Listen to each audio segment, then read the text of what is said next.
MEMZ was a piece of malware from 2016 that existed for no reason except to demonstrate how badly a computer could be broken. It did not steal data. It did not ask for money. It was not trying to accomplish anything except maximum chaos. Before it ran, it displayed two clear warning messages telling you that serious system damage was about to occur. People ran it anyway out of curiosity. Once activated, it started triggering random pop-ups. Windows moved on their own. Colors inverted. System sounds played randomly. Keyboard inputs stopped working properly. Everything got progressively worse, while the computer somehow stayed technically on. Then at the end, it overwrote the master boot record, which meant restarting became impossible, and the computer was just done. Someone built this, warned users twice before it ran, and people still ran it.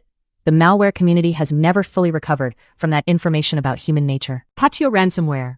Most ransomware encrypts your files and holds them hostage.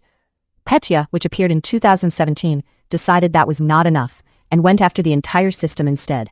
It targeted the master boot record, the part of your computer that tells it how to start up, which meant instead of just losing access to your files, you lost access to the entire machine.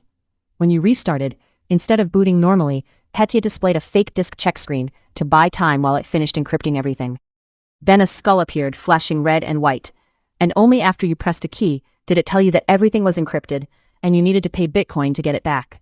It spread through email attachments and network vulnerabilities and could lock down entire connected networks at once. Organizations and critical infrastructure got hit hard. Recovery without proper backups was extremely difficult because there was nothing to work with. The whole system was gone. BonziBuddy. BonziBuddy was a little purple gorilla that lived on your desktop in the early 2000s. He would greet you when you turned on your computer, tell jokes, sing songs, offer tips, and help with browsing. Very friendly. Very harmless looking. He was not harmless. Behind the cartoon gorilla and the wiggly animations, BonziBuddy was quietly collecting your personal information, tracking everything you browsed, and displaying ads constantly. It could slow your computer down significantly and install other programs you never asked for. And even when you tried to uninstall it, parts of it stayed on your system and kept affecting performance. Antivirus programs eventually started flagging it as malware. The company behind it settled with the FTC for collecting data from children without parental consent. The gorilla is gone now, but anyone who had it on their computer in 2002 remembers him. MyDoom showed up in early 2004 and became the fastest spreading computer worm ever recorded at that point. It spread through email the same way ILOVEYOU did, sending itself to everyone in your address book, appearing to come from real contacts so people opened it. But it did considerably more damage. Once inside a system, it slowed everything down, consumed resources, caused freezes and crashes, and opened a backdoor that allowed someone to remotely access and control the infected computer without the user knowing. It also used infected computers to launch coordinated attacks on websites, flooding them with traffic until they went offline. At its peak, MyDoom is estimated to have caused around $38 billion in damage. Nobody has ever been conclusively identified as the creator. The code contained a message that read, "I am just doing my job. Nothing personal, sorry." $38 billion in damage, and they left an apology in the code. I love you. In May 2000, a lot of people received an email with the subject line, "I love you," and an attachment called "Love Letter for You." It looked personal. It looked familiar, so people opened it. The attachment was a script disguised as a text file, and the moment it ran, it started overwriting files on your system and automatically sending itself to every contact in your address book. Not some of your contacts, every single one. It spread to millions of computers within days, and organizations had to completely shut down their email systems to contain it. The reason it worked so well was not a complex technical exploit.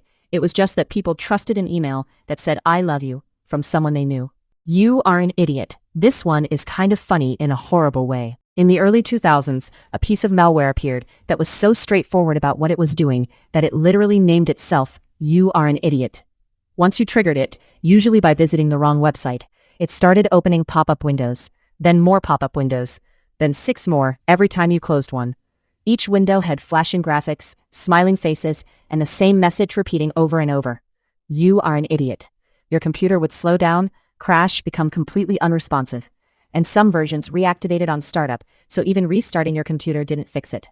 It didn't steal your data, it didn't encrypt your files. It just called you an idiot repeatedly until your computer couldn't function anymore. WannaCry. In May 2017, computers around the world just started locking up.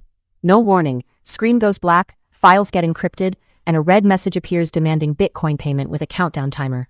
That was WannaCry, and it was genuinely one of the most destructive cyber attacks ever. What made it especially scary was that it spread automatically. You didn't have to click anything or download anything suspicious.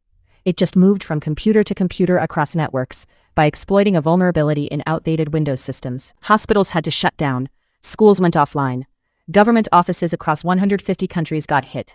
The outbreak only slowed down because a security researcher found a hidden kill switch buried in the code and activated it. By that point, hundreds of thousands of computers were already gone. The people behind it were never definitively caught.